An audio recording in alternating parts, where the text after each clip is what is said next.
Welcome to channel SRT Telugu Lectures. మనం ఈరోజు python programming లాంగ్వేజెస్లో features of a python programming language topic గురించి discuss చేద్దాము. మీకు కనుక వీడియో కానీ నచ్చినట్లయితే ప్లీజ్ ఈ ఛానల్ని సబ్స్క్రైబ్ చేయడం అయితే మర్చిపోద్దు. సో మనం ఏ ప్రోగ్రామింగ్ లాంగ్వేజ్ తీసుకున్నా దానికి కొన్ని స్పెషాలిటీస్ ఉంటాయి కదా, స్పెషల్ ఫీచర్స్ ఆ ప్రోగ్రామింగ్ లాంగ్వేజ్ని డిస్క్రైబ్ చేసేవి.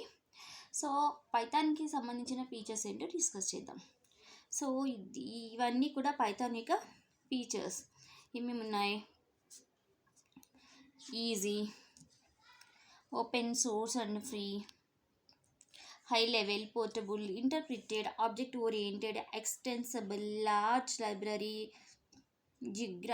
Graphical user interface, dynamically typed.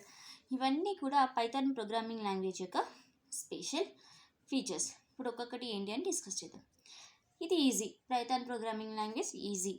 ఎందుకు ఈజీ అంటే ఆ పైథాన్ ప్రోగ్రామింగ్ లాంగ్వేజ్ యొక్క స్ట్రక్చర్, సింటాక్స్ దాన్ని రీచ్ చేయడానికి, ఆ కోడ్ని రీచ్ చేయడానికి కానీ, లేకపోతే యూజ్ చేయడానికి కానీ, రైట్ చేయడానికి కానీ ఆ సింటాక్స్ మనకి అట్లా అవైలబుల్గా ఉంటుంది, ఈజీగా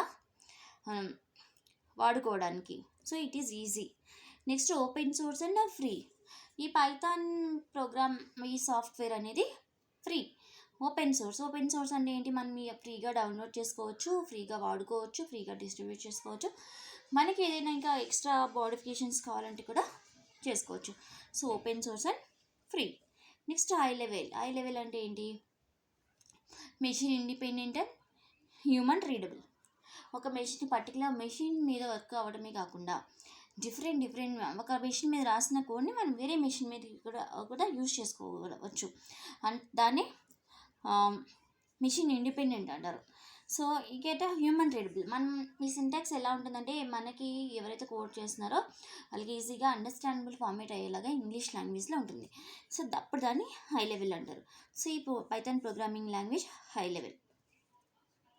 నెక్స్ట్ పోర్టబుల్ అంటే ఏంటి? Right code in one operating system may use in another operating system.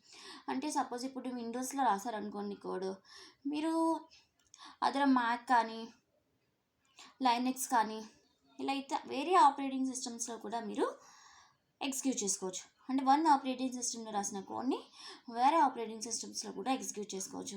అది పోర్టబిలిటీ. నెక్స్ట్ ఇంటర్ప్రిటెడ్ అంటే ఏంటంటే one line by line execute అవుతుంది. ఒక లైన్ తర్వాత ఇంకొక లైన్, ఇంకో లైన్ తర్వాత ఇంకొక లైన్ ఇలా ఎగ్జిక్యూట్ అవుతుంది. దాన్ని ఇంటర్ప్రిటేషన్ అంటారు. సో ఇలా అవటం వల్ల ఏదైనా ఎర్రర్స్ ఉంటే మనకి ఈజీగా ఐడెంటిఫై అవుతాయి. అంటే డీబగ్గింగ్ అనేది easy. Next object oriented. Java programming language కూడా ఇక్కడ కూడా మనం క్లాసెస్ అండ్ ఆబ్జెక్ట్స్ని యూజ్ చేస్తాం కోడ్ చేయడానికి. ఎక్స్టెన్సిబుల్ అంటే ఏంటి?